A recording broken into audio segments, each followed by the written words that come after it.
বন্ধুরা, বঙ্গোপসাগরে যে ঘূর্ণাবর্ত তৈরি হচ্ছে আগামী দিনে, যা থেকে ঘূর্ণিঝড় আসনা তৈরি হওয়ার কথা, তা থেকে আজকের আপডেটটি কী রয়েছে? বঙ্গোপসাগরে এই ঘূর্ণাবর্ত থেকে ঘূর্ণিঝড় তৈরি হবে কিনা, নাকি নিম্নচাপ তৈরি হওয়ার আশঙ্কা?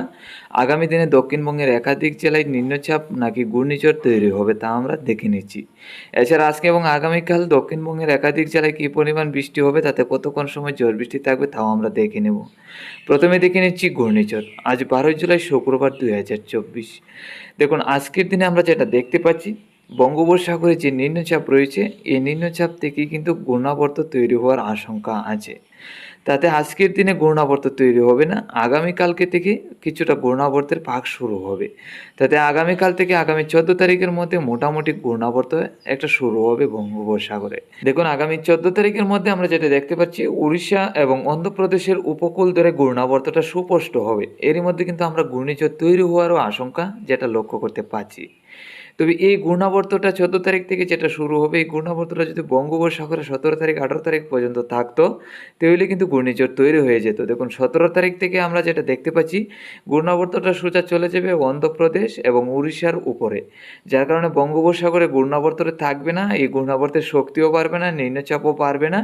যার কারণে ঘূর্ণাবর্ত থেকে ঘূর্ণিঝড় তৈরি হওয়ার সম্ভাবনা নেই।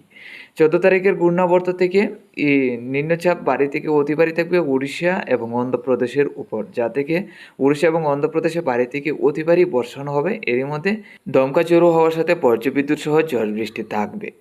তারপর আগামী দিনে যদি আমরা যাই, তাহলে 17 তারিখের পরে আবারও এই ঘূর্ণাবর্তটা বঙ্গোপসাগরে ল্যান্ডফল করার আশঙ্কা আছে 19 তারিখ থেকে 20 তারিখের মধ্যে।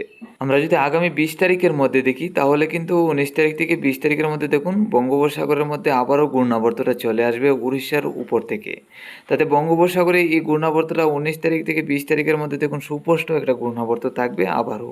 তাতে উড়িষ্যার উপকূল ধরে কলকাতার উপকূলের দিকে এই ঘূর্ণাবর্তটা থাকবে। তবে আগামী দিনে আমরা যেটা দেখতে পাচ্ছি, 20 তারিখ থেকে 21 তারিখের মধ্যে ঘূর্ণাবর্তটা আবার বঙ্গোপসাগরে চলে এলে আবারও কিন্তু এই ঘূর্ণাবর্ত থেকে ঘূর্ণিঝড় তৈরি হতে পারে। তো আমরা প্রত্যেকদিন আপডেট নিয়ে আসব এবং প্রত্যেকদিন নজর রাখবো এই ঘূর্ণাবর্তের দিকে, তা থেকে ঘূর্ণিঝড় তৈরি হচ্ছে কিনা। এখন দেখে নিচ্ছি আজকে এবং আগামীকাল কোন কোন জেলায় কী পরিমাণ বৃষ্টি হবে।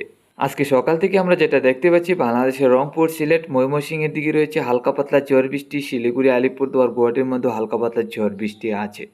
আমাদের ত্রিপুরা এবং বাংলাদেশের দক্ষিণের বাকি জেলাগুলির মধ্যে মেঘলাভাব থাকলেও বৃষ্টি নেই আজকে সকাল থেকে। আসামে শিলচর, করিমগঞ্জ, হাইলাকান্দি জেলায় মেঘলাভাব থাকলেও বৃষ্টি নেই।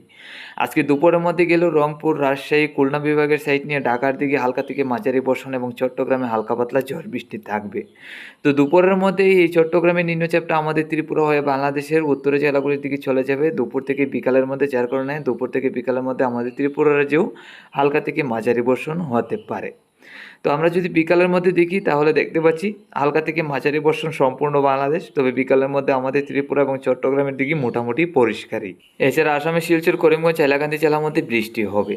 আজকে মধ্যরাত্রির মধ্যে গেলে আমরা দেখতে পাচ্ছি আমাদের ত্রিপুরা সহ বাংলাদেশের একাধিক জেলা পরিষ্কার। আসামের শিলচর, করিমগঞ্জ, হাইলাকান্দি জেলাগুলিও মোটামুটি পরিষ্কার। শুধু উত্তরবঙ্গের শিলিগুড়ি সাইড নিয়ে হালকা থেকে মাঝারি বর্ষণ থাকবে। তারপর আগামীকাল সকাল থেকে আবারও আমাদের ত্রিপুরা সহ বাংলাদেশের একাধিক জেলা পরিষ্কার। শিলিগুড়ি এবং বাংলাদেশের রংপুর, রাজশাহীর দিকেই হালকা পাতলা ঝড় বৃষ্টি হওয়ার সম্ভাবনা আছে। আসামের শিলচর, করিমগঞ্জ, হাইলাকান্দি জেলাগুলিও পরিষ্কার। আগামীকাল দুপুরের মধ্যে গেলে আবারও কিছু নিম্নচাপ প্রবেশ করবে বাংলাদেশের চট্টগ্রাম, এছাড়া সম্পূর্ণ বাংলাদেশের জেলাগুলির মধ্যেই, যা থেকে হালকা থেকে মাঝারি বর্ষণ রংপুর, রাজশাহী, খুলনা, ঢাকা, বরিশাল এবং চট্টগ্রামে। তারপর বিকালের মধ্যে গেলে মোটামুটি পরিষ্কার থাকবে ত্রিপুরা, বাংলাদেশের একাধিক জেলা, তেমন বৃষ্টির সম্ভাবনা নেই। তারপর রাত্রির মধ্যে গেলেও মোটামুটি পরিষ্কার থাকবে ত্রিপুরা, বাংলাদেশের একাধিক জেলায় নিম্নচাপ বা বৃষ্টির কোনো সম্ভাবনা থাকছে না। তারপর আগামী দিনগুলিতে যদি আমরা দেখি, তাহলে কিন্তু আগামী 14 তারিখ থেকে ঝড় বৃষ্টির পরিমাণ অনেকটাই কম থাকবে। মাঝে মধ্যে ঝড় বৃষ্টি হবে, তাও বাড়ি থেকে অতিবারই বর্ষণ হতে পারে বজ্রবিদ্যুৎ সহ। তারপর 19 তারিখ থেকে তো আবারও ঘূর্ণাবর্ত চলে আসবে বঙ্গোপসাগরে, কলকাতা এবং বাংলাদেশের উপকূলের দিকে, যা থেকে 19 তারিখের পর থেকে বাড়ি থেকে অতিবারী বর্ষণ, নিম্নচাপ প্রবেশ করতে